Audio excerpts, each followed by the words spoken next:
Hello, everyone. Welcome back to Between Generations, A Life in Two Voices. We're excited today. We have a great show and a very, very special guest today. So, Sam Weber is with us. He's an award winning artist who gained a global reputation in the world of tap dance and is in demand internationally as a performer, master teacher, and choreographer. He's a protege of tap master Stan Kahn in San Francisco, and he was a principal dancer and a choreographer with the Jazz Tap Ensemble from 1986 to 2009. He was the first tap dancer to receive New York's Bessie Award, presented in recognition of outstanding artistic achievement, and he is listed in the top 20 of the 20th century tap dance by New York Times dance critic Brian Siebert. Sam, welcome to the show. Thank you. It's great to be here. All right, Sam. So we would really love to just take some time to be with you and talk with you about how all of this got started. How did you become this amazing tap dancer and really make it your own throughout your lifetime? You are still doing so many amazing things in the tap dance world. And we are connected because of my grandmother, who was also a very, very beautiful dancer. And so, although I didn't grow up and take that on, I am also a dancer, just salsa. Salsa dancing is my jam. But I feel like it runs in our bloodline, to be honest with you. So, yes, I'm going to open up with the first question being, can you paint a picture of where you grew up? And what was that like for you? What was a typical day like for you? Yeah, I was born in Washington, D.C., and we lived in an apartment in what part of town? Southwest, 12 Galveston Street, Southwest. I remember my address. Um, Now that's probably all completely different now, but and my dad was an engineer. Both my parents worked for the government. My dad was a structural engineer, and my mom was a secretary, and that's how they met. And they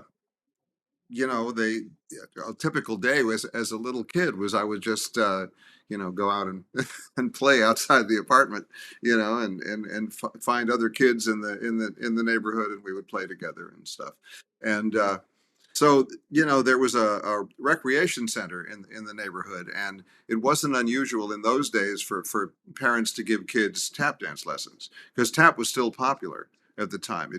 It was just beginning to kind of go into decline in popularity in musicals and movies and things like that. But it wasn't yet. It was still, and Fred Astaire was still tap dancing in movies.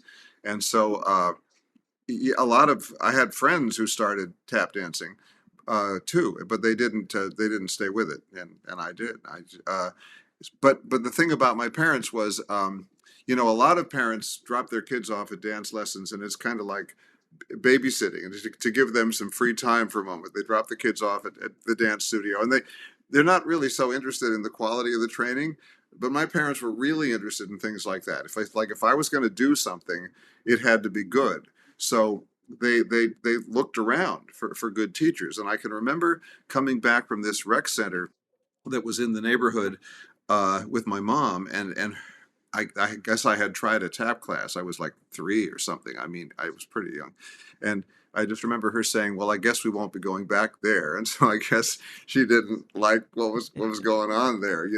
And when I was 4, we found my first real teacher, who was Fred Nathan, who came from a vaudeville family, and he had been a tap dancer. And he had he wasn't his teaching wasn't as comprehensive as my later teacher, Stan Kahn, but he was a good model to have in front of me because he had good time and good basic technique. And it was, what a little kid needs really is a good model in front of them, and not a lot of theory, and that's what I got. And so that was the beginning. And at first I wasn't sure what to make of it, and for the first few months. But then I think after about 6 months, I really fell in love with it.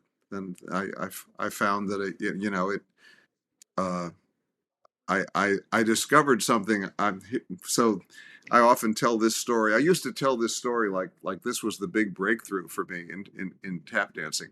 Um, and it was that I went into a studio by myself, and this must have been when I was, four and a half, and started trying out some of the steps that we'd been doing in class.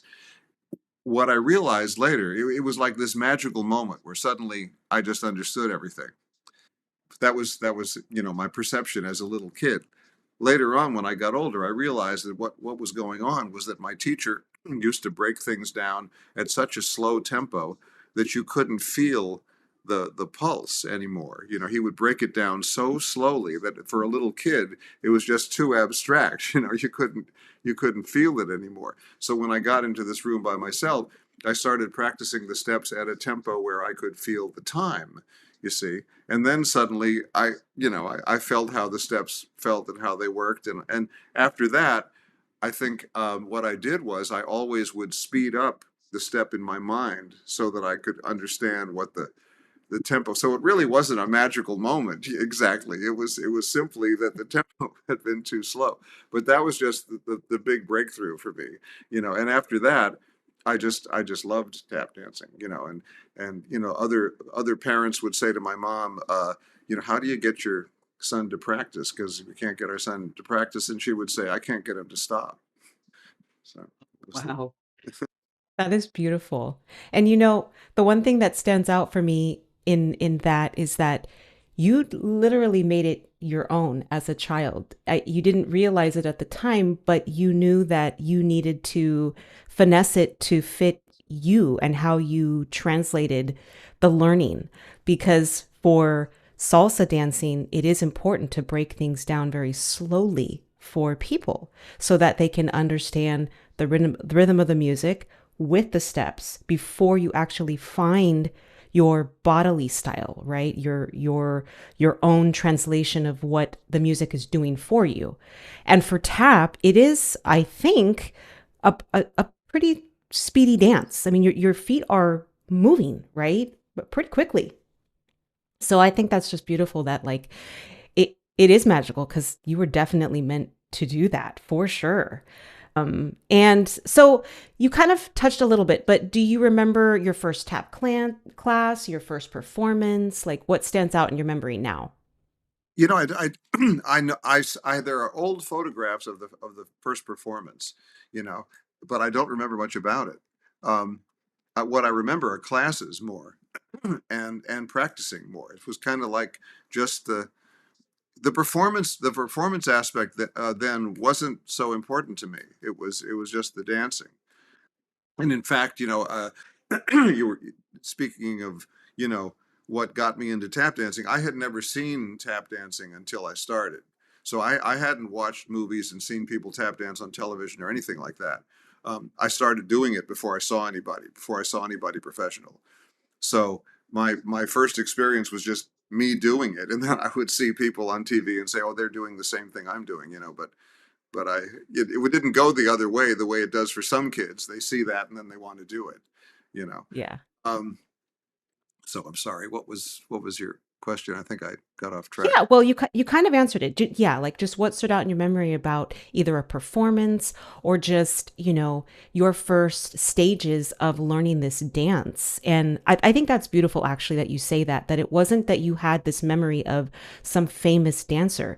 You just loved the dance. And so then you got to see, after you started learning the dance, all of these beautiful dancers that were already out there and doing their thing. So that's beautiful. Yeah, Ray Bolger was my first idol. Because he had a regular TV show, Ray Bolger in Washington Square, and I used to watch him. Um, and then later on, people said they thought I danced like Ray Bolger. Well, maybe I'd been, like picking up stuff. I don't know. And there was a kids TV show, the Pinky Lee show. Do you know anything about that show? He was an entertainer who had, worked in Las Vegas and stuff. And a lot of parents didn't like him because he was so frenetic that after the show was over, their kids would just be hyper, and and I just remember I loved the sound of his taps. They were so crisp and clean. And that was probably because he was on the studio, the TV studio floor, which was almost always tile over concrete. which is not a good floor for your legs to tap dance on. But the sound was so crisp. I just loved that sound. You know, I remember that early. Yeah, Oh, cool. yeah, I love that also, we have different senses, right? And your ears perked up to that. That's another beautiful thing I think that stands out with dancing in general is that I love the movement. I feel the movement in my body. And when I know that it feels right, my memory and my body will kind of lock into it. And so I'll remember to do it the next time and the next time, right? And that's beautiful how with tap, it really is a lot of sound. You want it to sound crisp and kind of sassy and artistic, I think. And later on, my mom will probably ask you a little bit around that. But so in your childhood, though, did dancing help you like escape in any way? Like, did it help you cope? Did it help you feel understood as a child? Like, can you talk a little bit about that? yeah. Totally. I mean, it at that time on the East Coast.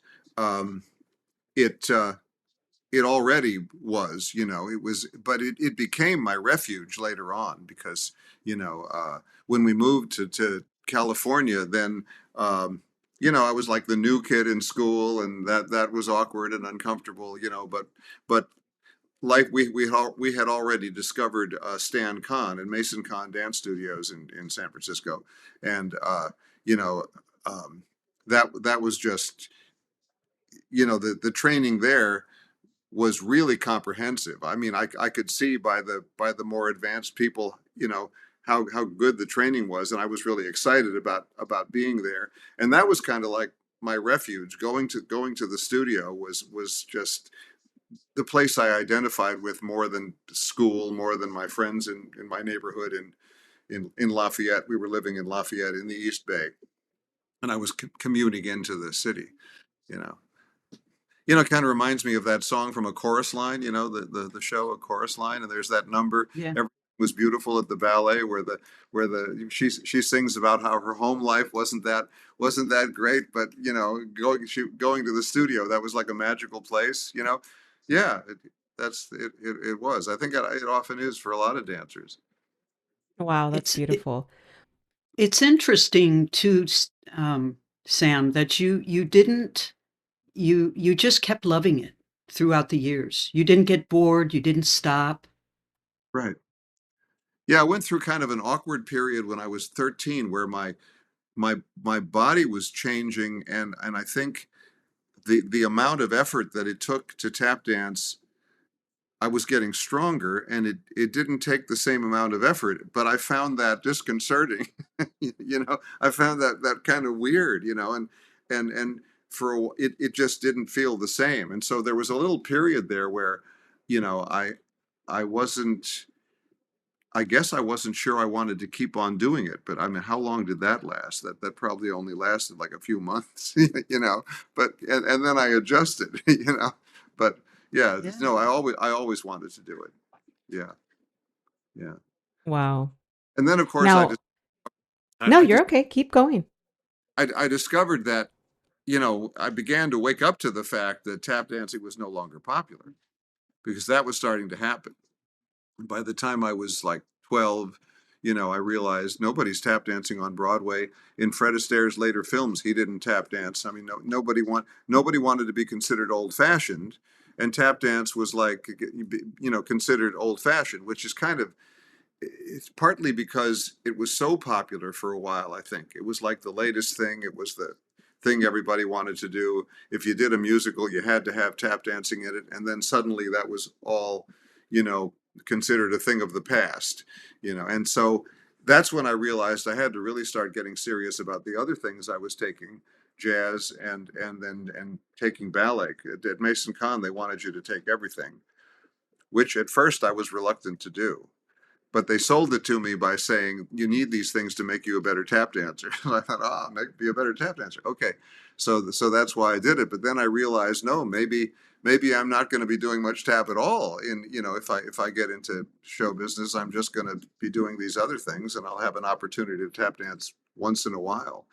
Um, so that's how I thought of it for a while. Then I really got serious about jazz and later on about ballet, and did ballet professionally. Wow. And I definitely think that the ballet for it just made your dance and the videos that I've watched, it just made your dance so much more elegant and beautiful. Your lines, like that's another piece that I watch when I'm watching dancers is I watch everything and you just glide across the floor. It's not heavy, it's not clunky. It's so beautiful to watch you move. So I'm curious because a thought came in my brain. Is there like a standard like body type and height for tap dancers? Like, No, what's your opinion on that? no, not at all. I mean, yeah, there's nothing like that I mean, if somebody is auditioning people for a show, maybe they have an idea for a certain type to be in that show. But no, as tap dancers, no, it's wide open. There's all kinds of body types. Yeah, it's pretty inclusive that way, you know.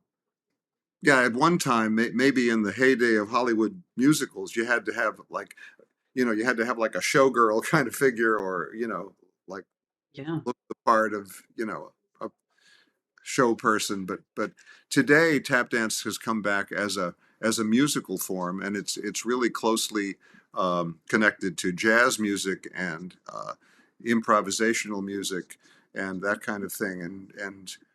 So it's the entire experience of movement and sound, and the musical part of it is extremely important. And so body type isn't really an issue, and you find all types. That's really good to know, especially for viewers who may be considering it in their youth or in their mid range or elderly. I mean, it seems like anybody could really jump in and learn this dance, right? Yeah. One of the most beautiful memories I have of watching tap was Judy Garland and Gene Kelly. I can't remember the number, but she had a black and red dress on, and I think he had black to kind of mirror her with the outfit. But it was just I saw it. I don't remember what movie it was, but I've just always loved that scene, and I just love how they played off of each other. I don't know if you remember that movie, but Well, they they were were just a lovely to look at, and watch them dance was just incredible. they were in Pal Joey together. He had starred in the movie, and he had starred on Broadway in the show, and then he did the movie, and she was in it. And Summerstock was another one. Hmm. Uh, and there's even another one which I can't think of at the moment. But yeah, they did a few things together. Judy Garland and Gene Kelly. Yeah, yeah, they were great together. Judy Garland was great. Yeah, Definitely a beautiful pair. The yeah. other question I want to ask you, which is kind of off ball, but what do you think about the Rockettes? Because they tap too as well. Like, is that something where it's a specific type of tap training style, or is that learned? Is that something that anyone would learn if they were learning how to dance and get to higher levels?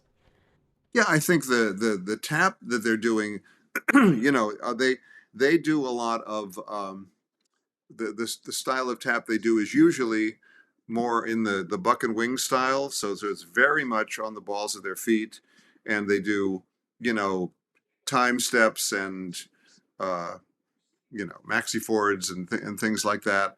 Um, and it's all part of being part of a line of girls that's like a kick line. And there you have to be the right height, you have to have the right body type. It's that's a whole different thing. And they're all going to be wearing high heels. And although the tap dance of the Rockettes that I've seen has gotten more complex in recent years. You know, um, and I've known some people who were Rockettes, and they were very good tap dancers. Um, yeah. Wow. Yeah, I was just curious your thought process. So I'm gonna wrap up my questions, and so this will be my last one. I'll roll it over to my mom. But lastly, I'm just curious how your family has supported you over time with tap, and just were they against it at all ever in your lifetime? Were they kind of questioning whether it was something that you could actually do for a living? Like, what was their take on it, and how did they support you in that journey? Yeah, well, they started me, because I didn't know anything about it. I was a little kid, so they started in it. Um, And I remember that when I took my very first class, um, not the one at the rec center because I don't remember anything about that, but my very first class, um, I wasn't sure, I was a little uncomfortable, and we were on our way home, and I said, "Well, I don't know if I want to do that again." And my dad said, "Well, now look, you have to give it a try. You only tried it once. You have to." So they were definitely into me, continuing to do it, and then they liked the fact that I was good at it. They liked that a lot. But then when they realized how serious I was about it, then I think, especially my dad, started to get worried about the possibility of making a living. um, yeah, and he got to see me in my first professional show because he died um, shortly after that. Uh, I got into my first professional show, which was with Los Angeles Civic Light Opera, L.A., San Francisco Civic Light Opera. They used to do shows at the Curran Theater and the Music Center in L.A., and they go back and forth. And my first professional show was with them, and he got to come and see that. And then I think he felt relieved, that I was actually, now able to work professionally, and you know.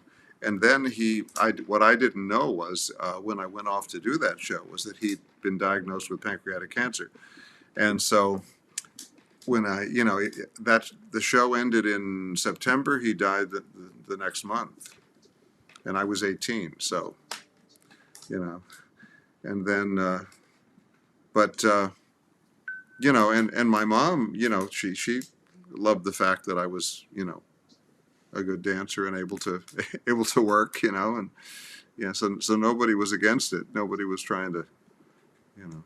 I mean, because I started so young, they could have just stopped me. They could have just not started me. If they didn't Sure. want me. I didn't know what was going on. At 3 years old. So yeah, That's it's amazing. yeah. Wow. Incredible. And were they tap dancers? Do they have any background? They just loved. No, My mom won a Charleston contest when she was Oh, young. wow. Yeah, and she showed me one day. Like we were learning like vernacular steps and things like that at the studio. And I said, we're learning the Charleston. And my mom said, "Oh yeah, I won a Charleston contest." I said, "Well, yeah." Wow. And I like now I'm Mr. Know-It-All, right? I'm going, "Yeah, Mom, but we're really learning, like the real deal." You know what I mean? And then she started to do it. I was like, "Oh my God!" Her legs were like an egg beater. She was going so fast. I mean, it was amazing. Yeah. So, and, Cute. and then they loved to go ballroom dancing. They liked ballroom dancing. They loved Wow. music. Mhm. They loved jazz music. Um, and my dad had taught himself to play the mandolin. My mother played piano. Wow. She grew up playing piano. And then later on, when I played marimba, because I was playing drums and marimba and percussion instruments, and we would play together, marimba, piano, and mandolin, it's a little trio I had. That's cool. That's cool.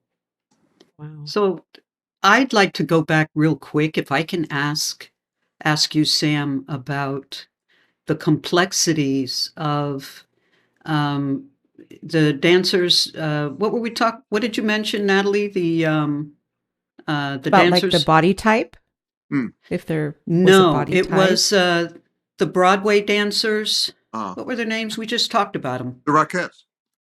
The Rockettes. The Rockettes. And why you think it's gotten more complex. I think it's because of the influence of the what we're calling the tap renaissance or the resurgence of interest in tap that started in the late 70s. Okay. And tap is back on Broadway too. There have been Yeah. quite a few shows now with tap, you know, and it's more complex. The steps and the rhythms and everything are more complex, and that's I think they're deliberately the choreographers are deliberately going for that because they don't want tap to be associated with an old style.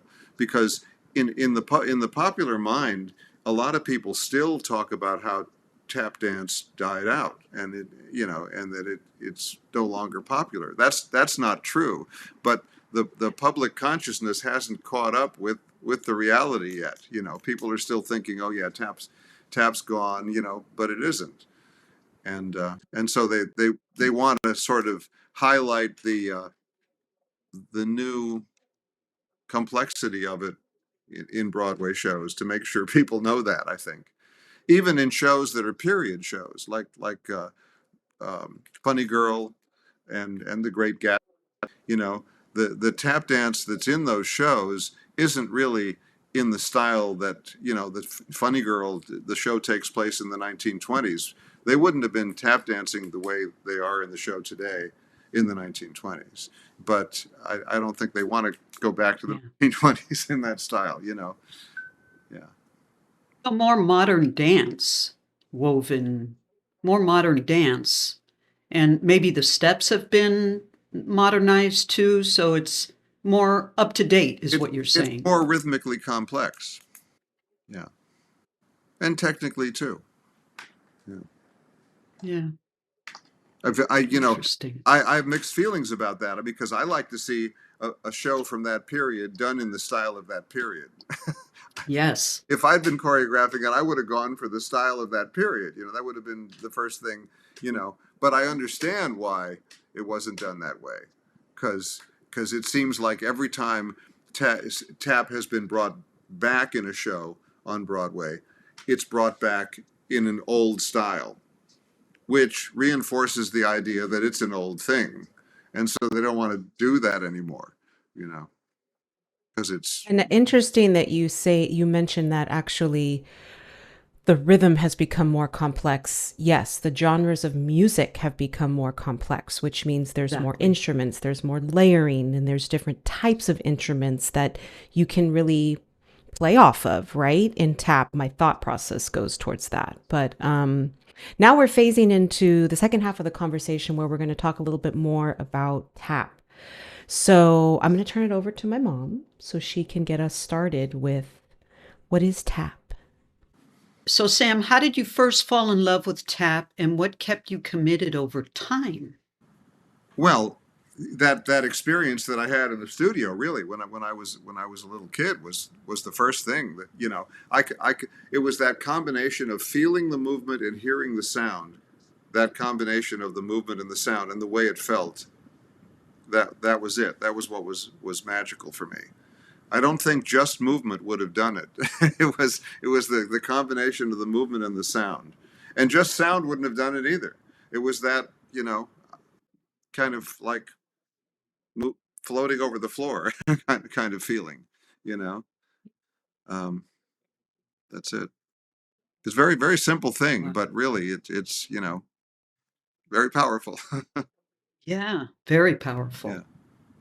So, what fundamentals do you think dancers often underestimate in tap? Yeah. So I was starting to say the very first things that you learn in your very first lesson.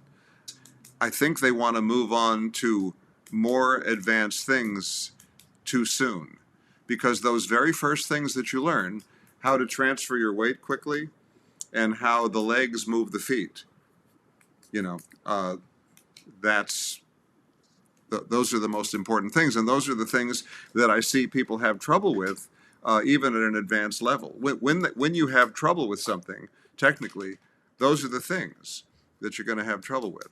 You know, not you know there are things that whenever you learn an art form, there are things that you're going to want to do naturally that you have to learn are not what you want to do in that art form, whether it's playing the Yeah. piano or a sport or anything. There's a technique that you have to learn, and at first it may feel awkward, feels like, you know, it's not natural, but it's what you need to do, and that's that's what people need to learn in tap dancing, which is having the weight forward on the balls of the feet, transferring the weight like instantaneously, and always being on one foot. Basically, having the idea that you're always going to be on one foot, and then and you know having your foot positioned over the spot on the floor that you want to hit, um, which means there are certain ways of moving your legs that you're not going to be able to do. That sometimes you don't want to do that because it's the right position. One of the things is, you know, you use your hamstring muscles to bend your knee. And if you do that, you bring your foot behind you right? Because if you're standing up, you use your hamstring, your foot goes Yeah. behind you. Well, you don't want it there. You want it, over the spot, right over the spot on the floor where you want to hit. So you want to pick your knee up and not pull it back with the hamstring. And this is a thing that people have to learn. I could remember my teachers taking the little kids' ankles and making sure that in doing a shuffle, which is one of the ways we add extra sounds to things, was with a shuffle, two movements, you know, and and making sure that when their knee came up, they didn't pull their foot back, but it just went up, kind of like holding them, making sure, you know, that kind of thing is so important. If people don't get that at the very beginning, and if they don't get being on the balls of their feet as the default position with the heels slightly off the floor, this things get harder and harder as they go along if they haven't really mastered those things. So, and it's because they get pushed to do things that are more difficult than they should be doing. They need to spend a lot of time on very fundamental things. I do remember the shuffle, so I know exactly what you're talking about. Yeah, Lifting yeah, the ankle up, yeah. The um, knee, the knee. the knee Yeah, goes up. yeah, and that's from So, that's from the hip flexor, not from the hamstring pulling it back. You know, just the yeah, hip flexor picking your knee up. Yeah, because tap dancing is basically we do the normal everyday movements of walking, running, hopping, skipping, and jumping, but then we have these ways of adding extra sounds to them with brushes, shuffles, and heels, and toe taps, and all these other things. That's how the other sounds get added. You know, but the and so what your leg needs to do to make that happen is important. so Sam, do you do stretches or anything? Do you is Hmm. yeah? Yeah. Yeah, I mean, I used to do. I still sometimes do a ballet bar, and I have stretching exercises and a lot of like I've got knee issues now, and I have loads of exercises for those things, and I do a lot before I tap dance every day. A lot of Yeah, strengthening I and would stretching exercises. Yeah. yeah, that came to mind because I would think that you have to stretch before you do anything. Um, Yeah, and after. Yeah, yeah. yeah, your cool down, your cool down. Do you think that it takes a fair amount of agility? Agility. Well, yeah, coordination. Um, Yeah, timing, of course, Yeah, and it's that quick transfer of weight. Yeah. Ray Robinson, the boxer, tap danced for a while, and he tap danced with Gene Kelly on "Dancing Is a Man's Game," this TV show in the '50s that Yeah. Gene Kelly did. Uh, and I think being a boxer, you transfer your weight that way. You have this quick shifting of weight. I think it really lends itself to tap dancing and vice versa. Yeah, makes sense. Yeah. Yeah, at one point he was so So, serious about it he thought he was going to be a dancer, but didn't. Then he found that boxing was more his thing. He went back to it. yeah. Yeah. Yeah. What role does improvisation play in your practice? Well, for me, it's I improvise most of the time when I'm soloing. Yeah. Tap is very much connected to jazz, and jazz is an improvisational art form. So for example, a jazz group, a trio, let's say, will play a tune, a standard, let's say, and they'll play the tune as written, and then they'll improvise on it, improvise on the harmonic changes of the tune. You know, um, you know what I mean? Yeah. Yeah. So if you're tap dancing with a group like that, then it's just natural to do the same thing. So sometimes I'll set choreography to the melody of a tune. We'll do that, you know, so that we shape the choreography to the melody of the tune. But then when the band is improvising, then we improvise, and there's an interaction between the dancer and the musicians because you don't know what they're going to do, so you just respond to what they're playing. They respond to what you're dancing. You know, Yeah. it's very improvisational now, tap dancing. Um, it's rare actually to see somebody do a fully choreographed dance, like at a tap festival or something. It's unusual, Yeah. you know. And most of what you've seen, if you've seen me online, most of what I'm doing is improvising. Um, Yeah. Yeah.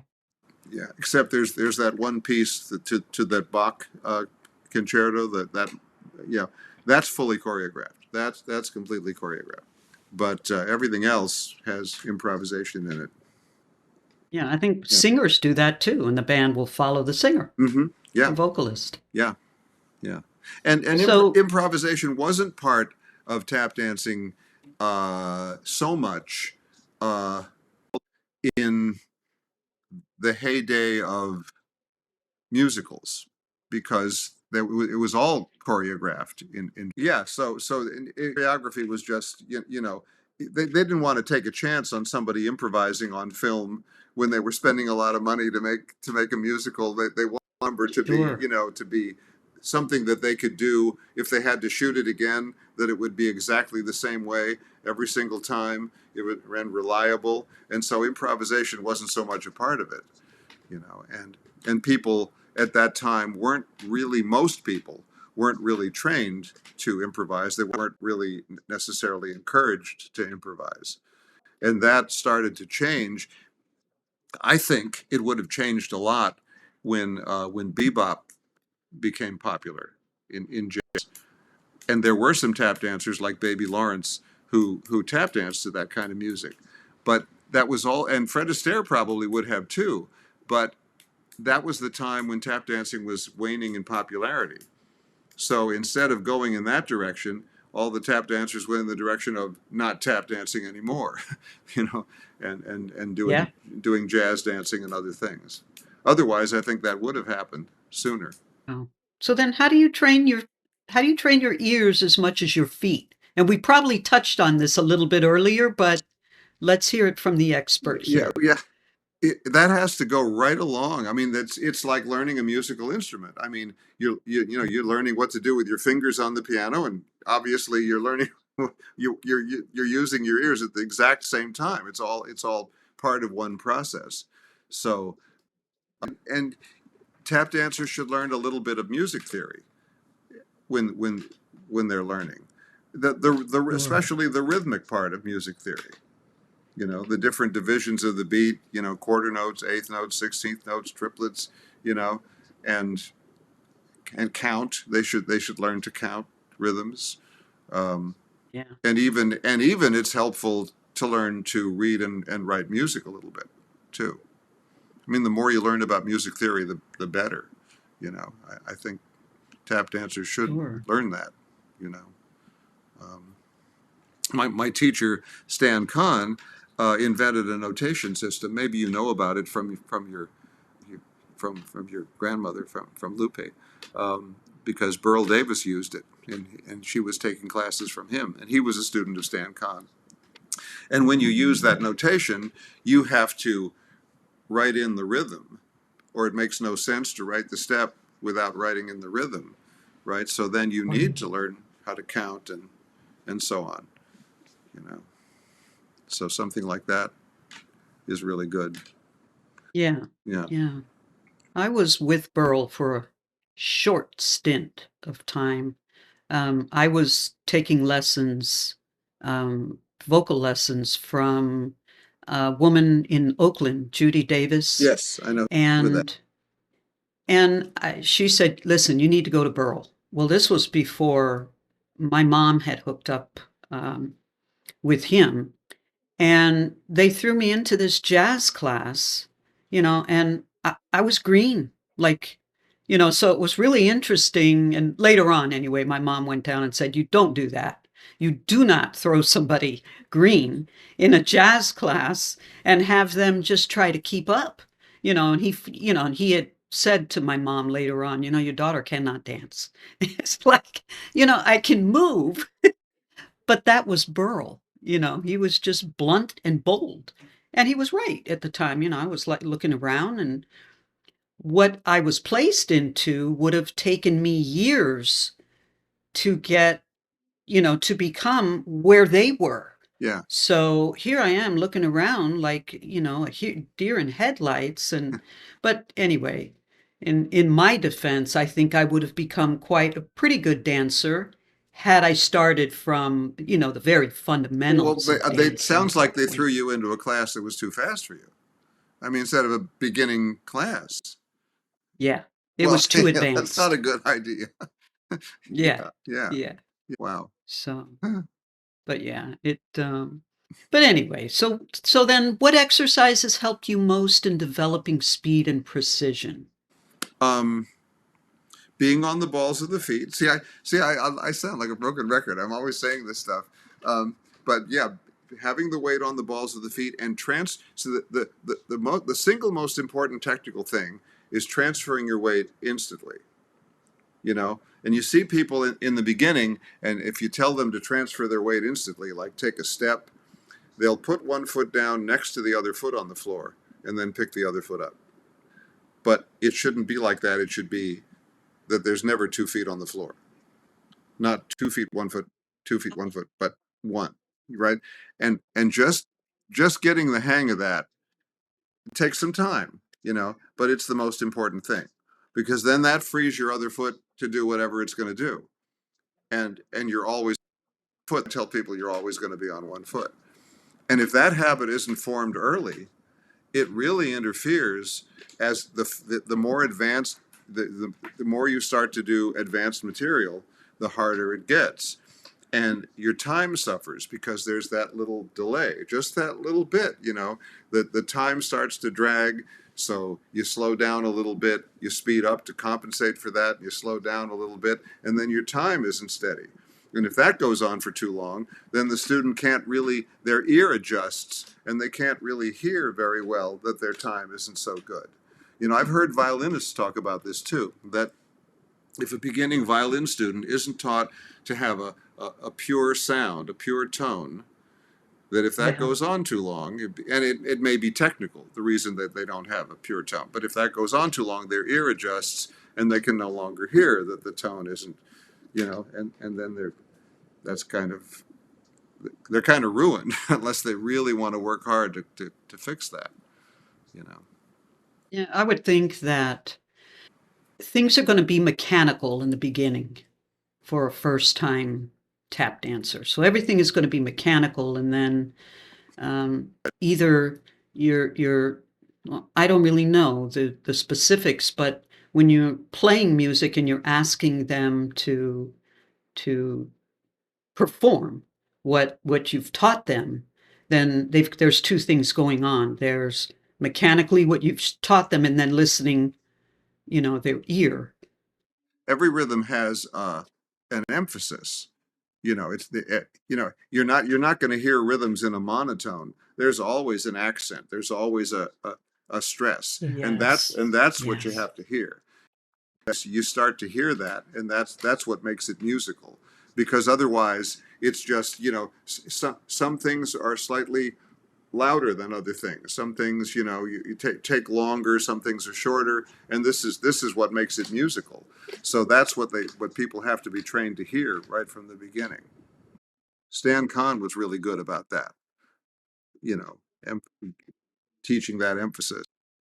Yeah, I remember my mom speaking a lot about Stan Kahn, that he was just excellent, Yeah. excellent.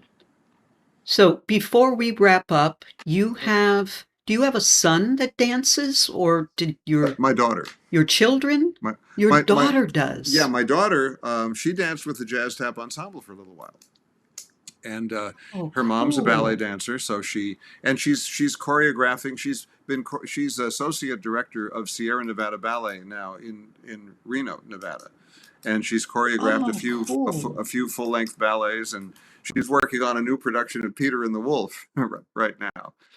For Oh, yeah, yeah, Sam. and and she teaches tap. I mean, she's not teaching tap right now, but she can teach it, and she was a good tap dancer, and she acts. She's got a one woman show that she tours, which is called. Fancifol, and she plays all these different characters. She's got a lot going on. Oh, and I'm yeah. about to have my second grandson in July. So I have one grandson already who's 3, and got another one coming. And Yeah. yeah, I think at the beginning of our last podcast, you announced that that was a Christmas present yeah, okay. for you. So yeah, so I did. Yeah, yeah, Yeah, very cool. yeah. Well, so we are going to wrap it up, but Well, that we went will do. that went fast. Pardon? That went fast. I hope we covered Yeah. Well, everything. Yeah. well, what we'll do is we'll have episode 2 where we can get to a little bit more of the theory and anything else, you want to contribute, because there's just so much more to this. So we'll work that out in terms of dates. Okay. But it's been a blessing today to have you on. Oh, thank you. It's been a pleasure. This has been wonderful. And now I'm watching that audio thing on my screen. Yeah. So now whenever it happens, I know what to do. Yeah.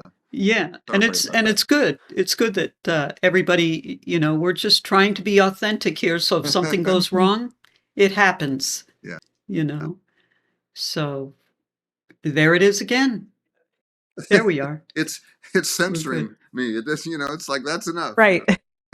Yeah, the machine. Yeah. Natalie, do you have any parting words?